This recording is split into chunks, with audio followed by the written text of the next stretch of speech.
Hello, and welcome back to 50 Shades of Grays, the podcast where we dissect sex, relationships, and all of the relational chaos all through the lens of my favorite show, Grey's Anatomy. I am so glad you're back.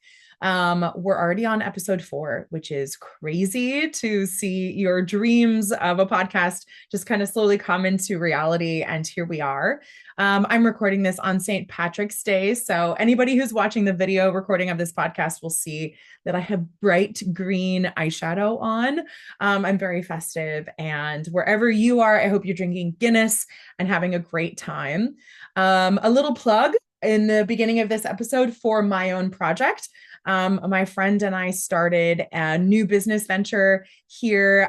We started a project called Zodiac Wellness Studio. So I am a sexologist and I'm a somatic practitioner, and I love to kind of dabble in tarot and witchy things and journaling and meditation and all of those kind of things. And so my friend, who's a yoga practitioner, yoga teacher, and yoga practitioner, and studies Chinese medicine and all of that. She and I collaborated and we made this like online healing studio space that you can access on Substack. So just search Zodiac Wellness Studio on Substack and you'll get like modules and how to make the best of every zodiac sign season. So we're about to go into Aries on Saturday, and I'm really excited and proud of this project. So if you're witchy or you want some support or you're interested in like tarot and yoga and meditation, go check it out. But let's get into the podcast. We are here to talk about Grey's Anatomy. We're here to talk about sex and relationships. So let's dive in. All right. So we've kind of got a theme going in the beginning of this podcast and of season 1 of Grey's Anatomy. And we're going to keep going with that theme in this episode. So the theme is boundaries, right? The past few episodes have been about that, but we're going to explore a different side of boundaries now. So we're going to explore that line of like lovingly playing with someone's boundary and their limits, right? And when that's harmful and when that's not welcome. So by the end of this episode, you're going to be able to start to notice, like, does this person like my playful gestures? Are they actually encouraging me to move forward and being playful and kind of antagonistic? Like, who doesn't love being a little shit? Me, I love being a little shit, but it's also really important to know when it's not landing, right? And so that's the dynamic we're going to explore in this episode. And yeah, you'll be able to attune and see, like, is someone enjoying my playfulness or are they not? And is this actually inappropriate and harmful? So this is a really important tool to have right now. You know, I've heard a lot of men say like, oh, I'm scared if I talk to a woman, is she going to think I'm harassing her? If I say this, is it going to land the wrong way? And if I do this, am I going to be accused of something? So any men listening to this episode, this is for you, right? We're going to make distinct boundaries between like what's okay and what's not. Because like I saw on an Instagram video the other day, like there's this male loneliness epidemic, but 2 of the biggest songs in the world right now are Come Be the Man I Need, right? By Olivia Dean, and Where the Hell Is My Husband? So like, men, we want you. We want you in our life. We want you to talk to us. So I think this episode is going to be so useful for everybody because like women want men in our lives. We do. But we don't want to be harassed. We don't want unwanted attention. We want wanted attention that's like attuned and nice and connective and has to do with us and is not just like a blanket, pickup line or anything like that. So I'm so excited to dive in, but that's what you're going to get out of this episode. All right, let's go into the facts about this Grey's Anatomy episode. So this is episode 3 of season 1.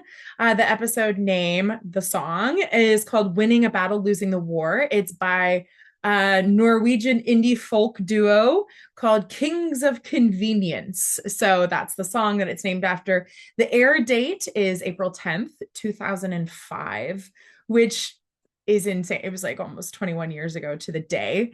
And so, yeah, I always love the nostalgia of like the early Grey's episodes because it just feels so symbolic of the time. In 2005, I was a junior in high school. So it's really sweet to listen to all of this stuff. Now let's go into the fun facts about this episode. So, fun fact number one, this is the first episode where we start to see kind of homosexual content. And this is only episode 3 of season 1, and it's in 2005, right? So, Shonda Rhimes is making a big statement right away. And so, there is a character, Lloyd Mackie, and he starts to like flirt with George and kind of like make him uncomfortable intentionally, right? This is the theme of this episode. He's like playing with him.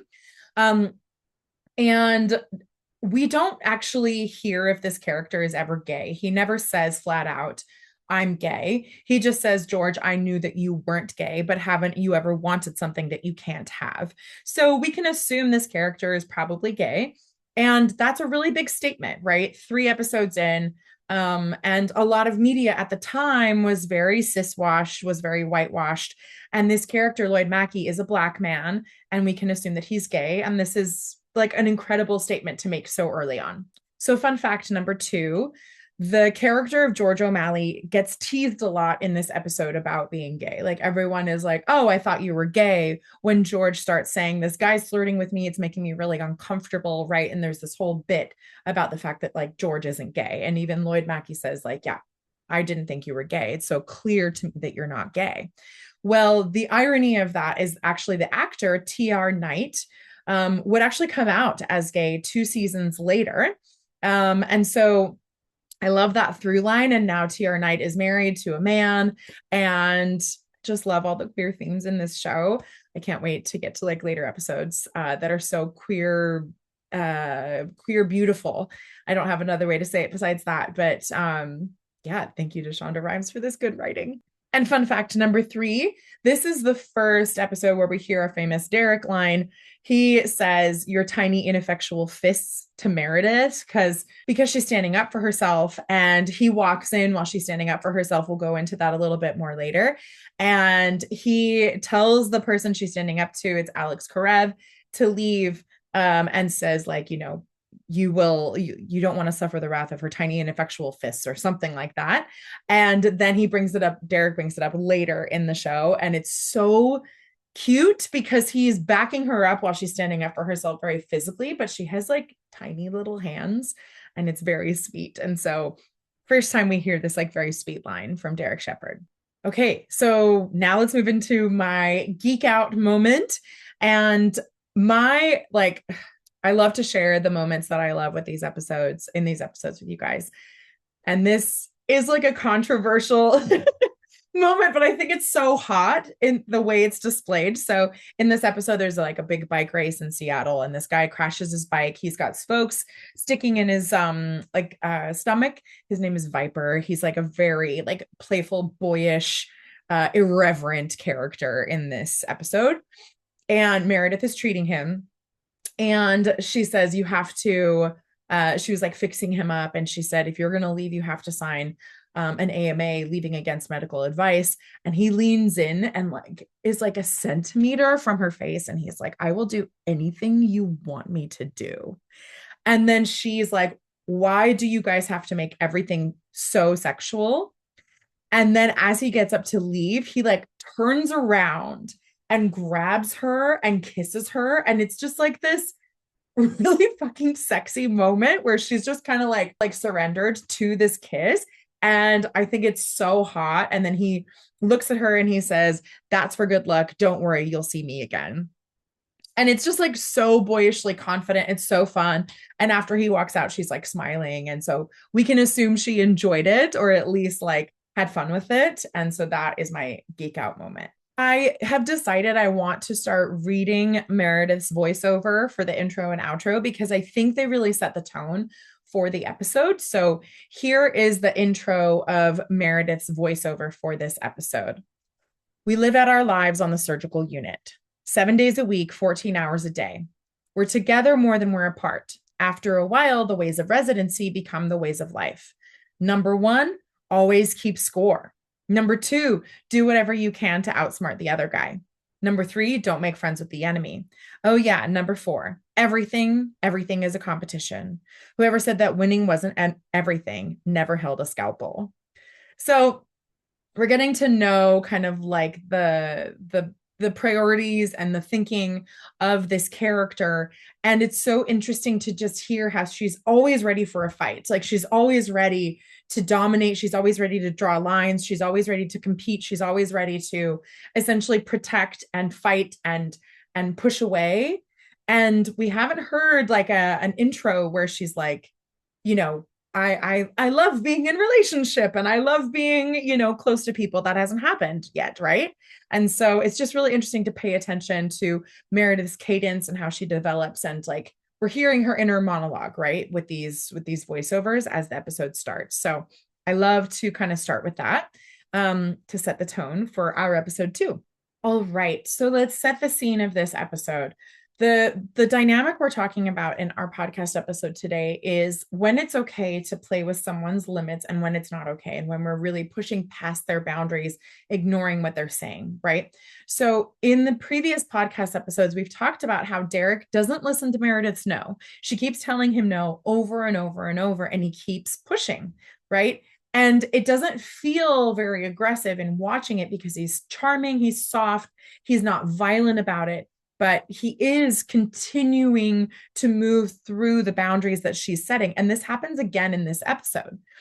So after Viper kisses Meredith, she turns around and she sees McDreamy, right? Derek Shepherd staring at her. He comes into the room she was in, and he says, "You make out with Patience now."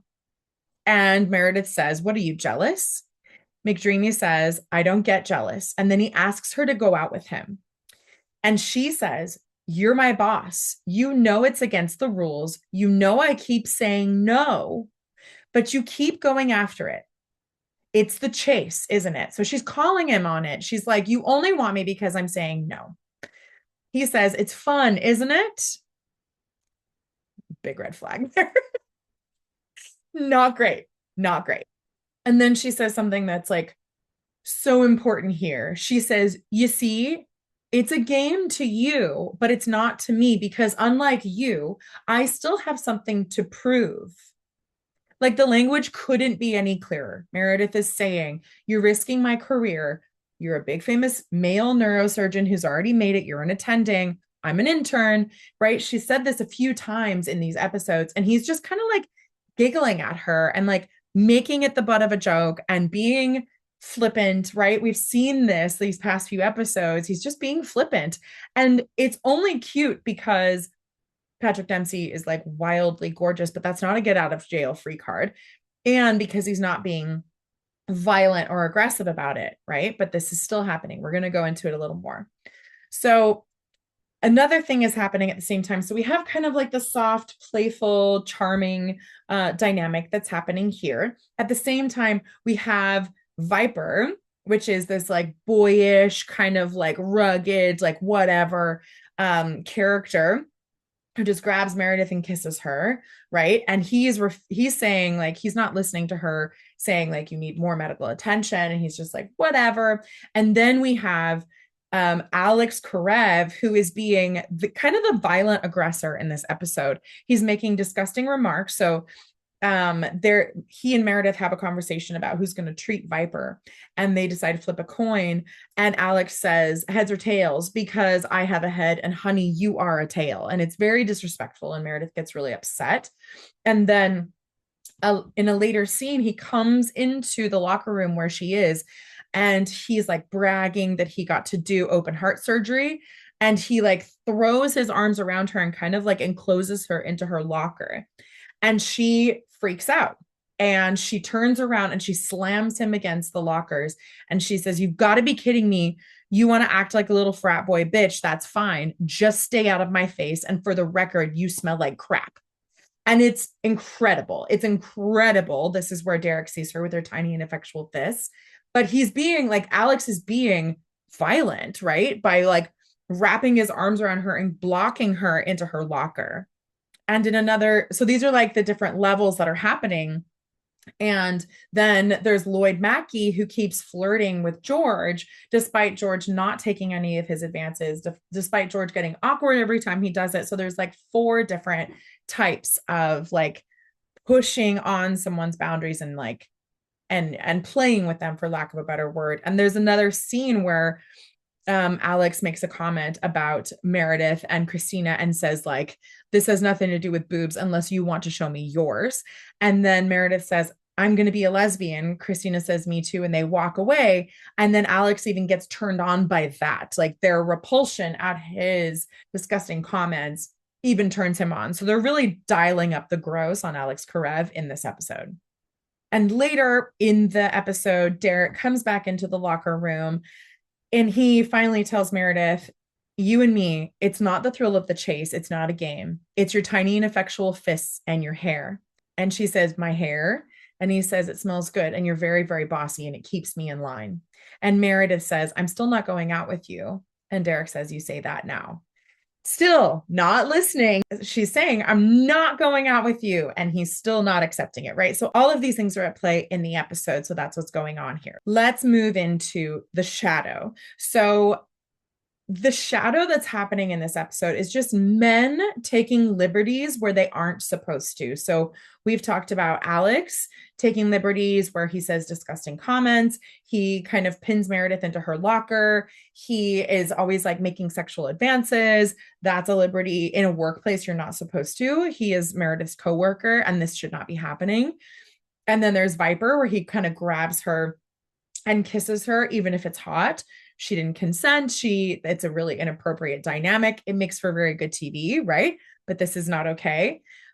Derek never accepting Meredith's no, even though she tells him all of the dynamics that are at play.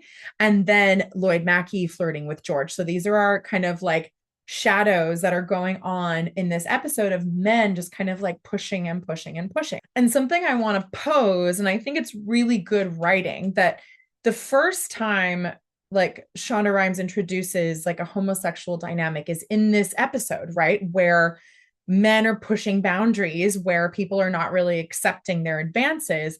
And just kind of like food for thought, like if this dying patient of Lloyd Mackie was actually a woman coming on to George O'Malley, who is a straight character, would we feel as uncomfortable? Would George feel as uncomfortable, right? And I think it's really beautiful writing to make this character a man, to show like men, no matter their orientation, their income level, their job title, can push boundaries in a way that make people feel uncomfortable. And it's also very beautiful writing because oftentimes people who are not like queer friendly say that queer media or queer relationships or queer people are being shoved in their face, right? We hear this all the time, but like just queer people existing feels invasive to some non-queer friendly straight people. So I wouldn't be surprised if Shonda was kind of like pushing that ticket a little bit more. Like, here is a gay character who is pushing the boundary, right? But so are all the straight characters. This gay character isn't doing anything that the straight characters aren't doing. In fact, this gay character is doing it less. So it's such brilliant writing to be like, it's not a gay thing, you guys. Like, it's not appropriate no matter what the orientation is. Just insanely beautiful writing. And why these characters might be doing this in this way is because, I mean, just to name it, their ego might not be ready to take a no, right? We've all seen examples of that. They lack skills of attunement. So attunement is the skill of noticing what someone is feeling in front of you and being able to match it, right? So if you came home and your partner was crying on the couch because they'd had a horrible day, you wouldn't come in and just like, oh my God, I had a great day at work. You know, you would come in, you would attune to them and you would go, oh my gosh, are you okay? You would lower your voice. You would probably lower your body a little bit. Are you okay? What happened? Tell me what happened. That's the skill of attunement. And so it's a skill that you can refine and refine and refine as you go along. And these characters are really lacking it, or if they have it, they're not using it.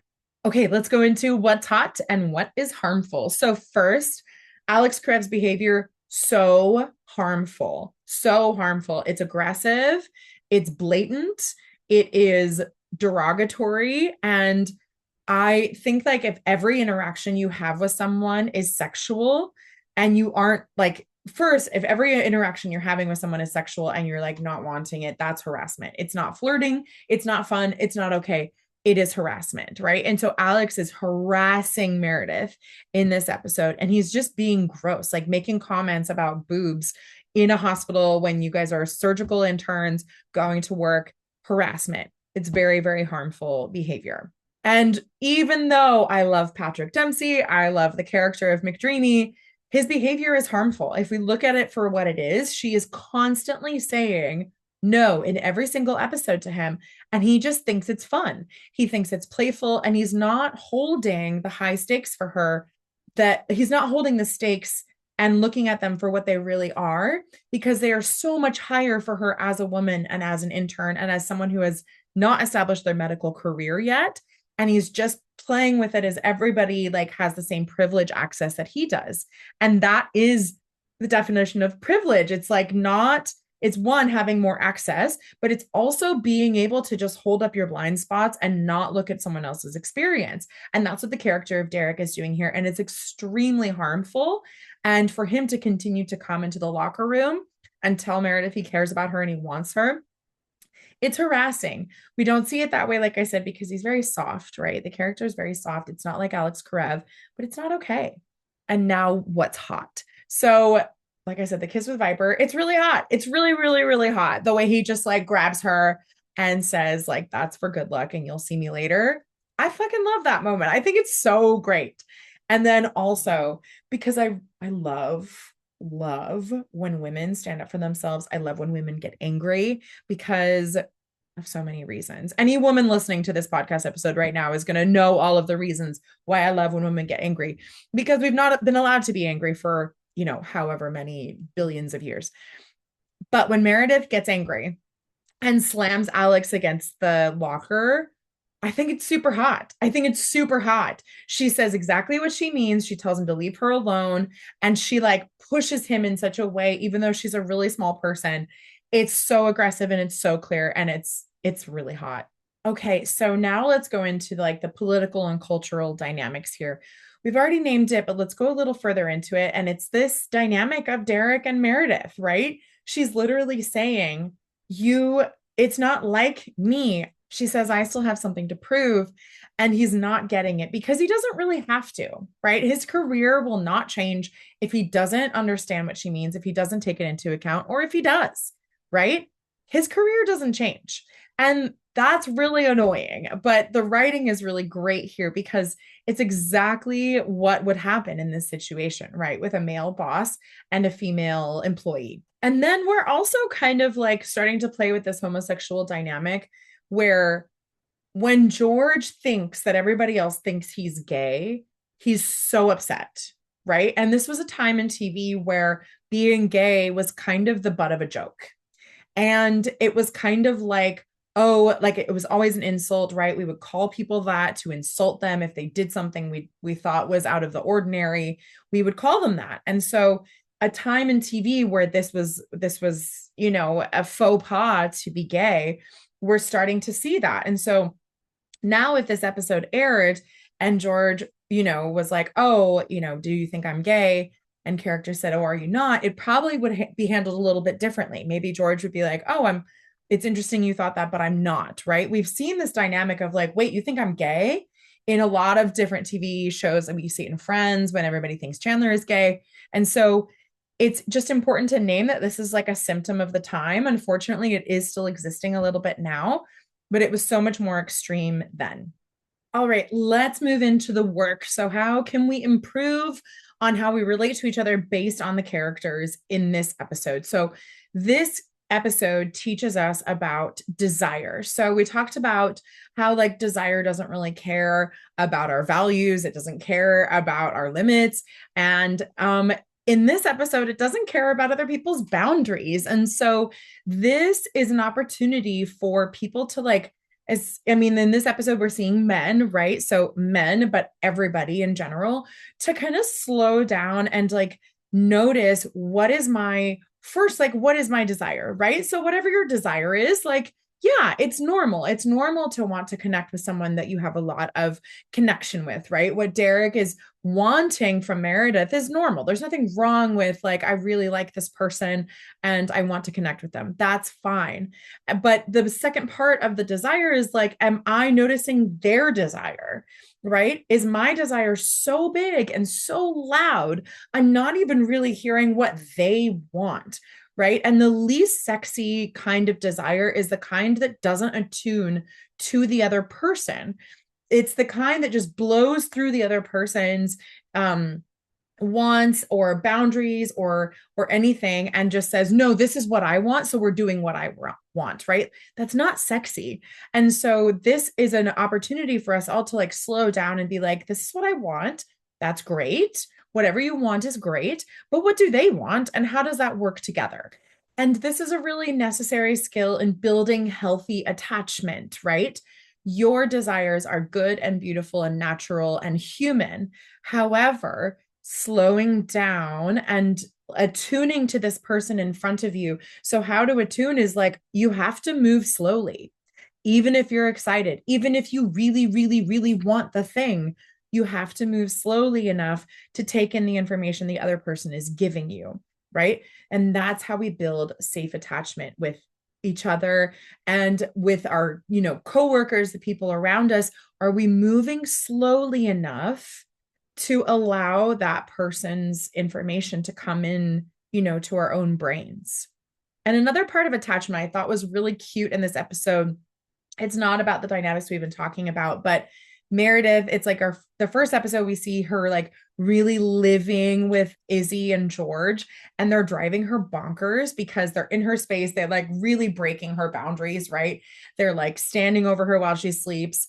They're knocking on the door while she's trying to use the bathroom. They're like unpacking her mother's stuff, but it's all like very sweet. It's all like they're kind of acting like her children. They're really acting like toddlers in this episode, and it's all really adorable, but it's sending her attachment system haywire because what we have seen in this show is that Meredith is an avoidant. She doesn't like close intimacy. She's like, she needs her space. And so the episode opens with like Izzy hovering over her, holding a cup of coffee, saying like, George's room is bigger. You need to give me George's room, right? Like Meredith wakes up to Izzy standing over her, which yeah, is like a crazy thing to do to somebody. It's like not great.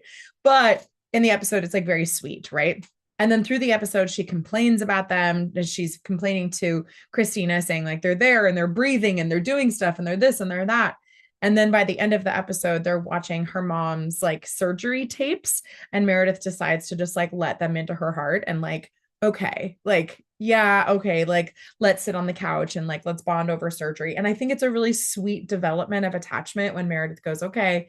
And we saw that in the last episode too, where she's like, no, no, no, it's too close, it's too close. And then she goes, okay, okay.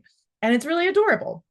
And so I think it's a really healthy example of like developing attachment. And what are we learning about communication? So, I mean, I'm going to state the obvious. If someone says no, it's no.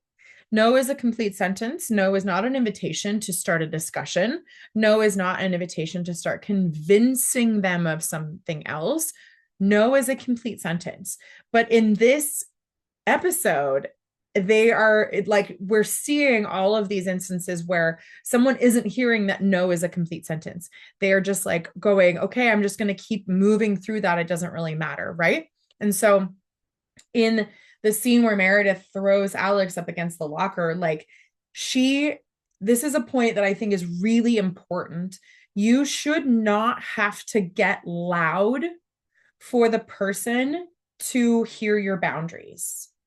And if that's happening, it's not a healthy dynamic, right? And we know that in this episode, like Alex is not a healthy character in this episode, but Meredith has to literally get loud and physical to have Alex respect her, even though she's not playing his game. She's not giving him any room to make advances. He's just throwing himself onto her, literally onto her. So what we can learn about communication is hear somebody's no. And don't hear somebody's no as like an objection to work around, right? Just hear somebody's no. And some things that can be appropriate in healthy dynamics, right? You can ask somebody, I'd love to understand more about why this is a no for you so I can get to know you better, right? And that is available in a dynamic that already has safety built into it. And there is availability for a conversation after, but that person doesn't owe you a conversation, right? If you go in and you say, I would love to hear more so that I can love you better, show up for you better about why this is a limit, that's a way softer follow up. But again, this person can just say no, and that's enough. And it might drive you crazy. It might be horrible. You might hate hearing it, but that's the way boundaries work, hun. All right, let's move into the session. So now we're going to give Derek and Meredith a little session.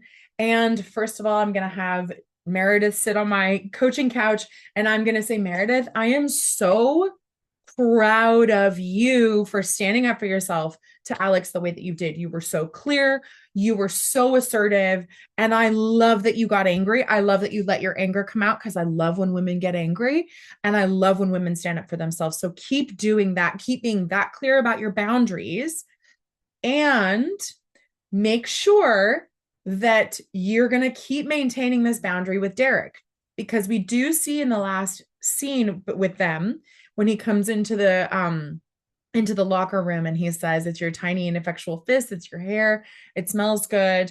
And she kind of like smiles and she's like, I'm still not going out with you, right? It's a little bit playful. And so I would caution her, like, do you really mean what you say? Are you playing? Are you leading him on? Are you opening a door, right? He shouldn't ever like move forward against her words, right? Even if she's being playful, he could say, I'm confused. You seem like you want me to keep advancing, but your words say you don't. Can you clear this up for me? He should not just go, oh, but the energy is inviting me to, but her words aren't. No, respect her words, right? Don't keep like, playing with only the dynamic that you want. But I would say to Meredith, like, continue to be clear, but have your energy match it, right? Because that's just going to like, eventually that's going to stop the advances. And then if I had Derek here in my coaching office and I would ask him to sit down, I would say, listen, you're in the last episode, I told him, like, you need to be worth the risk that you're asking her to take. And so in this episode, I would say, you're getting closer. Like, you're showing her like the things that you like are actually having to do with her as a specific person, but you're still not listening to her no. And you're making her know a game. Still, you're making it a game. You're making it a punchline, and it's not cute. And I would reiterate to him again, you need to be the safest person she knows. And if you are not listening to her boundaries, you are not a safe person. And the risk is so high for her. And you need to keep reiterating you understand how high the risk is for her. Okay, I'm going to give you a little hot tip. So we've been talking about these different ways that we play, or that we think we're playing, but we're actually blowing past somebody's boundaries. So here is your tip. Like, again, being a little shit, being playful, kind of like playing with the danger line is really, really fun. However, I have a rule I want you to play with. And I don't really know very many situations where this won't work out. So play with this. Only play with that line of boundaries once a certain level of safety has been established. If you play with someone's line and you tease them and you're a little shit with them before safety has been established, you're just coming off as an asshole, right?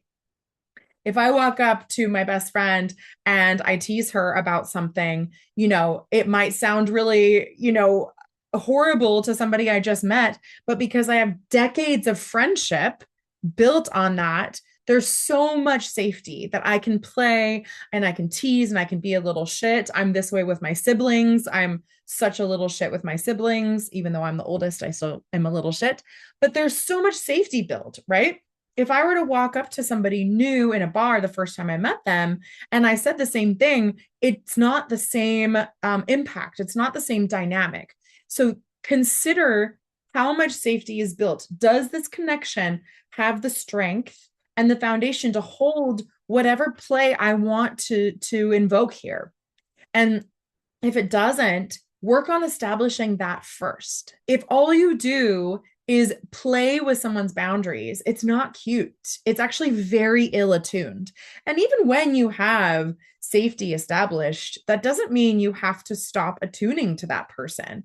I am always so careful, and I get it wrong, of course, but when I am teasing the ones I love and the ones I'm close to, I'm always really careful, and I always choose my words, even if I'm being a little shit, right? Safety does not mean I just get to open my mouth and whatever falls out, falls out. No, you still have to consider this person's boundaries, this person's sensitivities, this person's pain, this person's background, their experiences, right? And all of that is understood in the safety building process. So the two things I want you to take away are attunement and building safety first.